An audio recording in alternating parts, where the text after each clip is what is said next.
Respect isn't something you demand, it's something you earn. And right now, certain habits could be quietly eroding your chances of ever getting the respect you deserve. Think about it. You work hard, show up for your family, support your friends, and yet, people don't take you seriously. Why is that? Here's the hard truth. It's not just about what you're doing right. It's about the small, overlooked mistakes that might be holding you back. I used to believe that if I just kept my head down and did the work, respect would come naturally. But after years of feeling sidelined, I realized something crucial. It wasn't my effort that was lacking. It was my habits.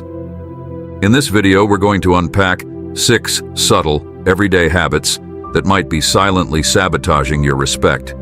These aren't the obvious ones like being rude or dismissive. No, these are the small, almost invisible behaviors that slowly chip away at your credibility. I know because I've been there. But once you pinpoint and cut these habits, you'll notice an immediate shift, not just in how others view you, but in the confidence you carry in yourself. Ready to find out what's standing between you and the respect you've worked so hard for?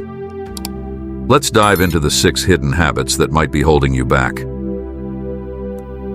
Habit 1. Always making excuses.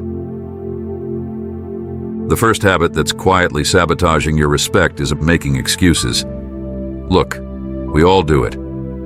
You're running late for a meeting, and the first thing that comes to mind is traffic, or maybe that one coworker who never gets you the information on time. The excuses roll off the tongue so easily that they almost feel valid. But here's the brutal truth. No one cares about your excuses. People respect results, not reasons. Now I'll admit, this hit me hard the first time I realized it. I used to be the king of excuses. Every time something went wrong, I'd blame external factors. Oh, traffic was terrible, or I would have nailed that project, but there just wasn't enough time. It took me a while to realize that while I thought I was justifying my actions, others were seeing me as unreliable. No one said it out loud, but the subtle eye rolls and the fact that fewer people started depending on me spoke volumes. The Stoics had a term for this: taking responsibility for what's within your control. They believed that while we can't always control what happens, we can always control how we respond. When you constantly blame external circumstances, you're signaling that you've given up control over your own life. That's a quick way to lose respect, both from others and from yourself. I remember a specific moment when I had to face this head-on. After being late for an important meeting, again, and rolling out the usual traffic excuse, a colleague simply said, "Why didn't you leave earlier?" Ouch. It stung, but it was the wake-up call I needed. From that day forward, I stopped pointing fingers at everything else and started holding myself accountable. And guess what? People noticed. Respect followed. Humor me for a second. Imagine you're on a road trip and your GPS stops working. Do you sit there blaming the GPS for your lost sense of direction? Or do you pull over, figure it out, and get back on track? Blaming your GPS isn't going to get you to your destination any faster. The same goes for life. You've got to take control of the wheel. So here's the challenge. Next time you catch yourself about to make an excuse, stop, take a breath and own it. It's tough at first, but trust me, people will respect you more for it. Plus, you'll start respecting yourself a lot more too. Habit 2, being lazy. The second habit we've got to talk about is being lazy.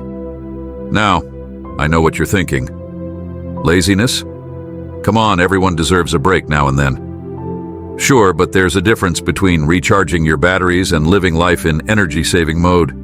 And trust me, if you're consistently coasting by, people are noticing, and not in a good way. Laziness isn't just about lying on the couch all weekend. It's showing up late to meetings, doing the bare minimum, or letting other people pick up your slack. You might think, I'm smart, I can get away with it. But here's the kicker. People don't respect intelligence alone. They respect effort. I learned this firsthand. I'll never forget the time I worked on a team project where I was that guy, the one who coasted, thinking my natural talents would cover for me. I figured I could contribute just enough to stay under the radar. But when presentation day came, everyone else's hard work was obvious. Mine? Not so much. The looks I got afterward were brutal. Not angry, just disappointed. I didn't just lose their respect in that moment. I lost a little respect for myself, too. See, the Stoics didn't have much patience for laziness. In fact, they believed in the constant pursuit of excellence, what they called arete. It's not about being perfect.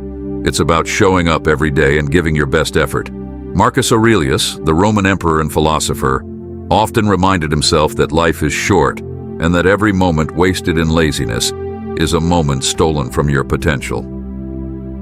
When you consistently choose laziness, you're signaling to yourself and others that you're okay with mediocrity. Let me put it like this. Laziness is like putting your life on airplane mode. Sure, everything's quiet, but nothing's happening. And no one respects a life stuck on standby. Think about your relationships with lazy coworkers or friends. You know, the ones who always say, "We should totally do something fun," but never actually make any plans? Yeah, it's fun the first few times, but after a while you stop taking them seriously. That's exactly what happens when you get a reputation for being lazy. People stop expecting much from you, and when expectations are low, respect is even lower. Here's a personal tip I had to adopt. I used to tell myself, "I'll start tomorrow." Well, tomorrow came and went and things never got done. So I shifted my mindset to, if not now, when? And suddenly those small steps turned into big wins. It's like a workout. No one gets fit by thinking about going to the gym. You got to get up and move. The bottom line is this. People will respect your hustle even if you're not the best at something, as long as you're putting in the effort. But if laziness defines you, respect will always be out of reach. So next time you feel the pull of that comfort zone, ask yourself, are you really okay with staying where you are? Habit 3. Neglecting your personal appearance. Next up is a big one. Neglecting your personal appearance. Now, before you roll your eyes and think, what does it matter what I look like? Hear me out. It's not about vanity. It's about the message you send to the world and, most importantly, to yourself. Neglecting your appearance signals one thing loud and clear. I don't respect myself enough to put in the effort. And if you don't respect yourself, how can you expect anyone else to? Let me share a personal story. Back in my early days of working, I had this attitude of, people should judge me for my work, not how I look. So I'd roll into the office in whatever was clean, wrinkled shirt, messy hair, the whole I just woke up look. I was young and thought I was making a statement like, hey, I'm too busy doing important things to care about this. Spoiler, that's not how people saw it. Instead, I noticed my colleagues and even my boss started treating me with less seriousness. They didn't take my ideas as seriously in meetings, and over time it became clear I wasn't being respected. It took me a while to figure it out, but the Stoics had this lesson down long before I stumbled onto it. Marcus Aurelius wrote about how you should be clean, neat, and disciplined in body. It wasn't because he cared about being the best-dressed emperor, but because how you present yourself reflects your internal discipline. A well-groomed appearance signals that you've got things under control, that you respect yourself and the people around you enough to show up at your best.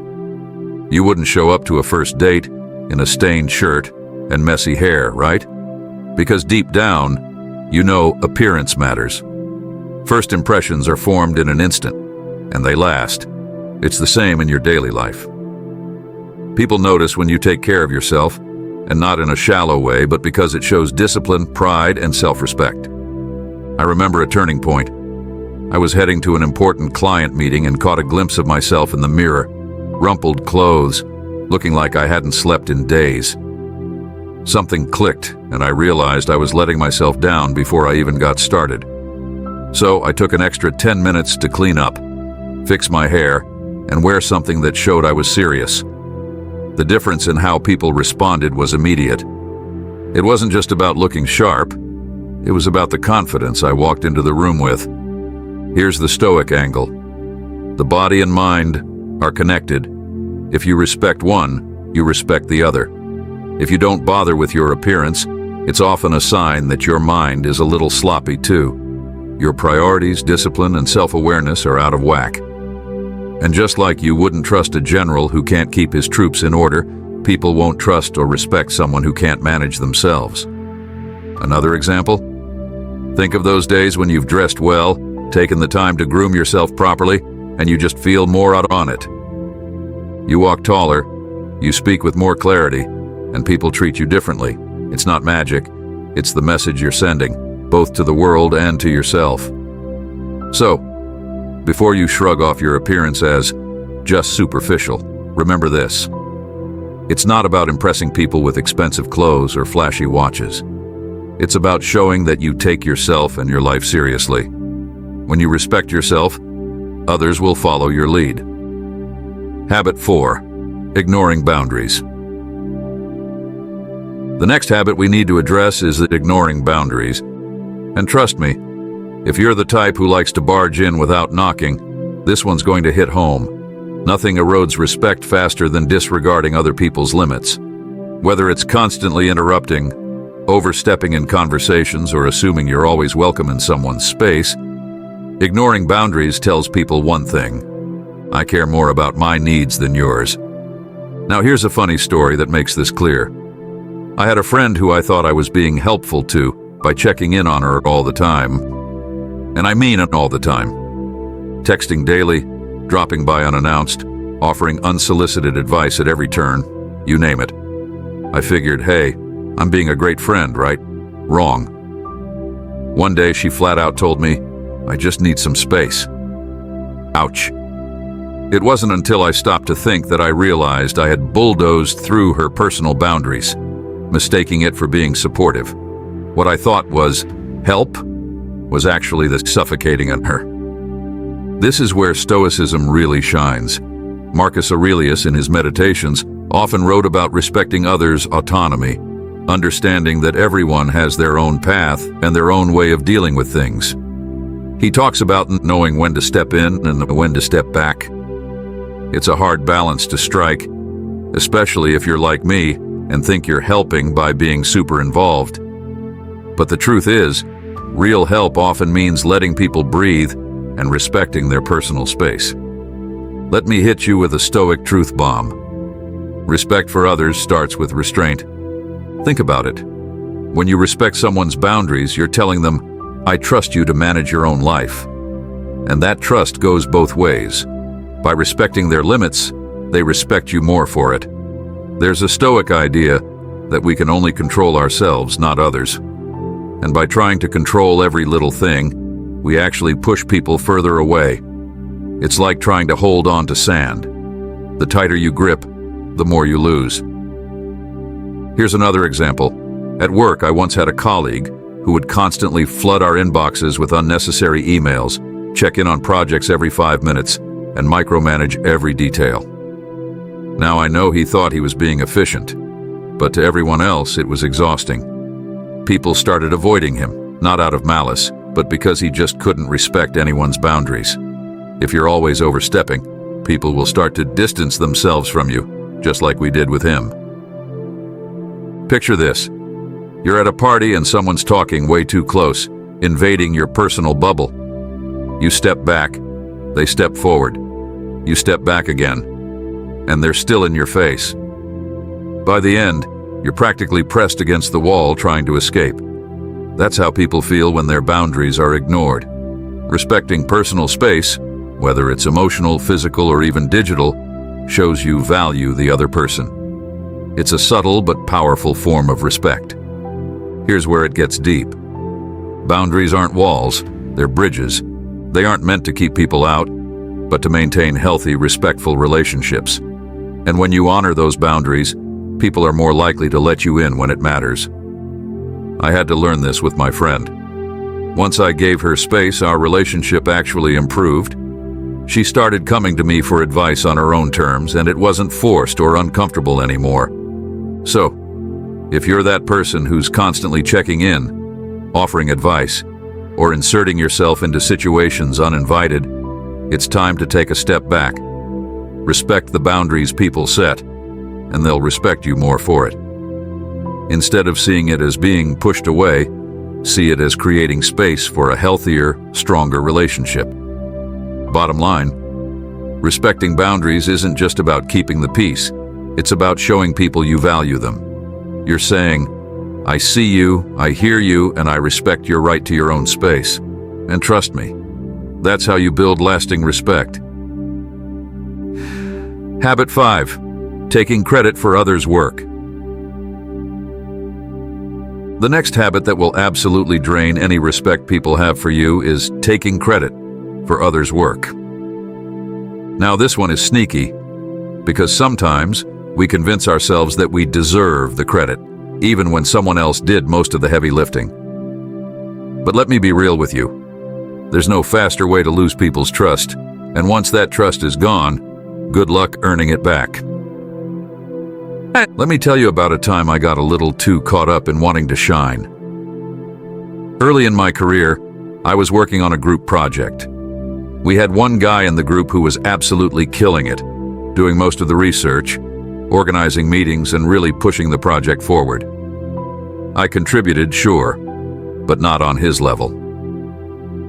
When it came time to present, I found myself subtly framing my contributions in a way that made me look like the hero of the story.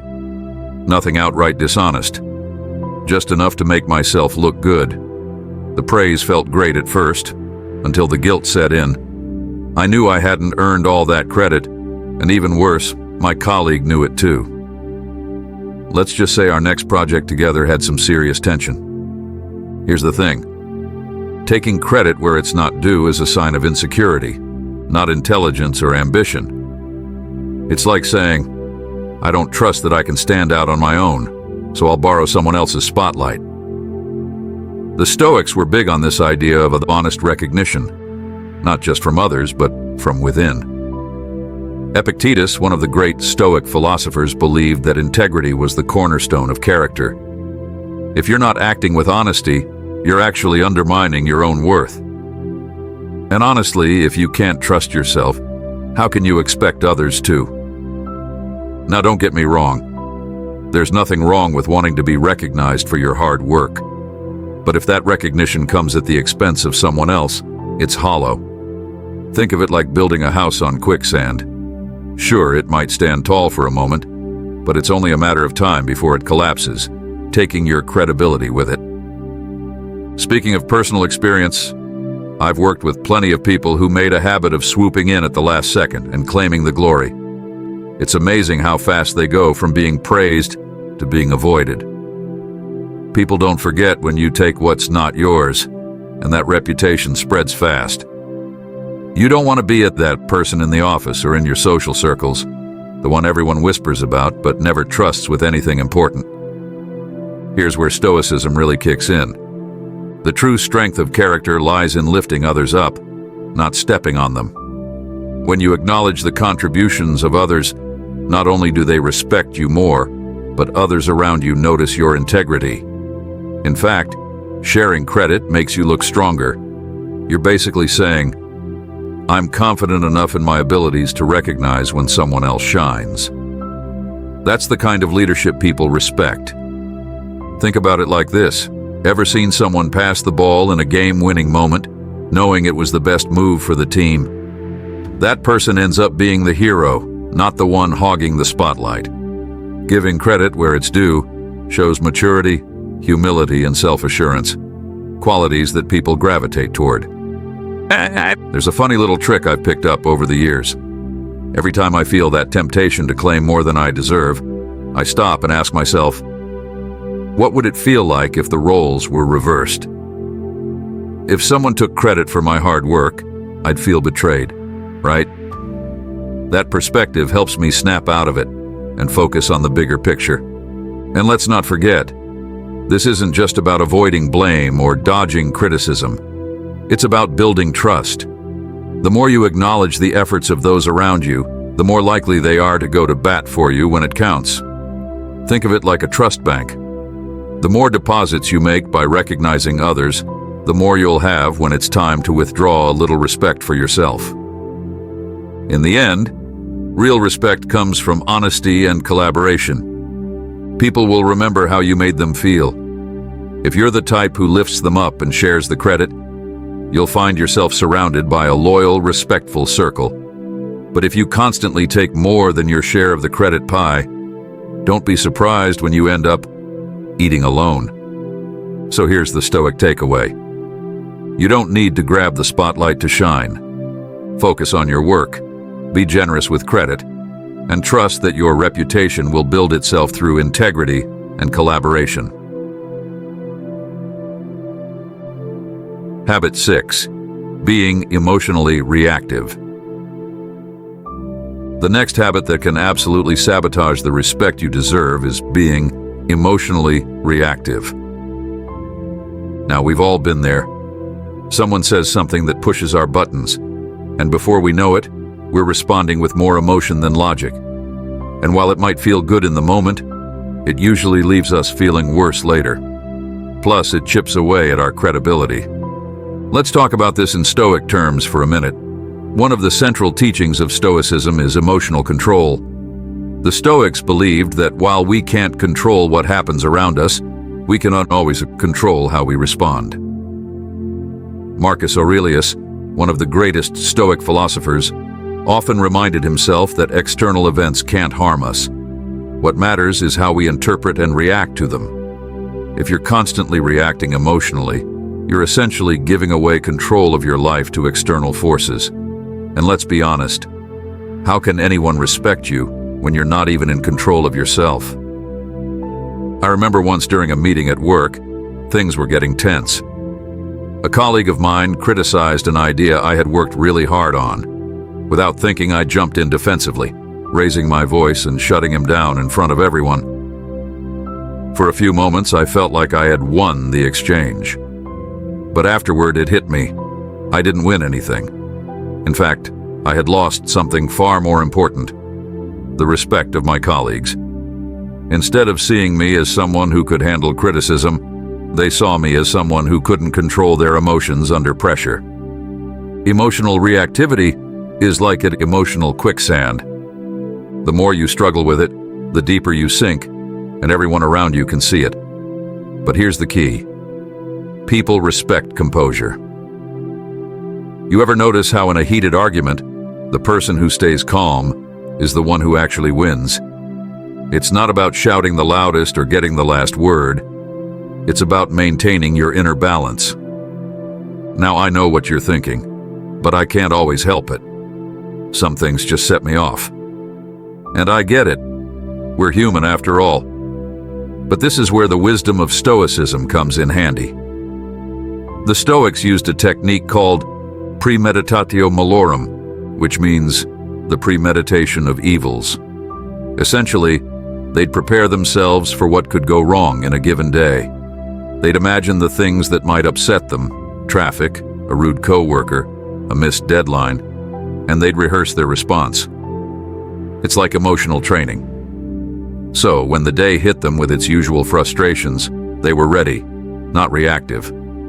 A good laugh-worthy example comes to mind from my own life.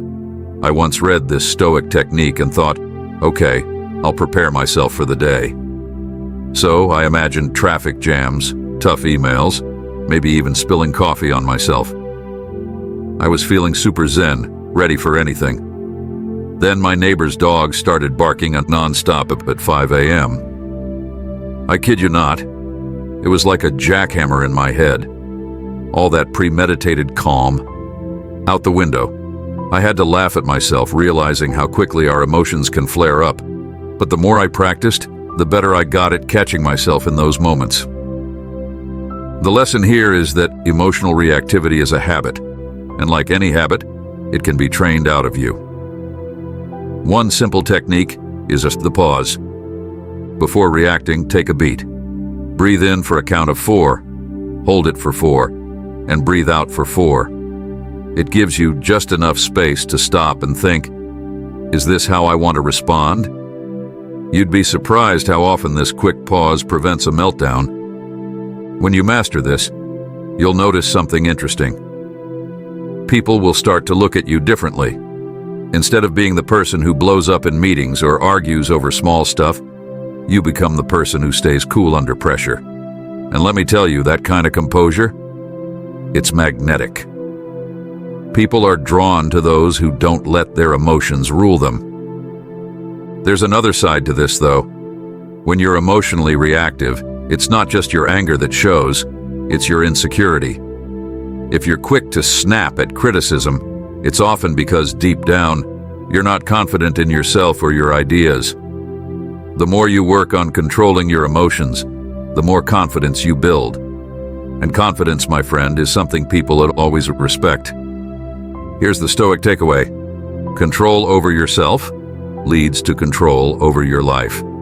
The next time someone pushes your buttons, take that pause, breathe, and choose your response carefully. Don't let your emotions take the driver's seat. When you can keep calm in the storm, you'll not only earn the respect of those around you, you'll respect yourself a whole lot more too. Let's be real. Respect isn't handed out. It's earned through the way you live your life, and that starts with the habits you build or break. If you want to command real respect, it's time to get serious about removing those habits that are holding you back. Whether it's making excuses, being lazy, letting your emotions run the show, or any of the other toxic patterns we've discussed today, the power to change is in your hands. Here's your challenge. Take just one of these habits, maybe the one that hit home the most, and commit to working on it for the next 30 days. Pay attention to how it shows up in your life and consciously make the choice to do better each day. Keep track of your progress and see how things shift, both in how others treat you and how you see yourself. Drop a comment below and let me know which habit you're tackling. Let's help each other out on this journey to becoming the best, most respected versions of ourselves. Remember, real change starts with accountability, and we're in this together.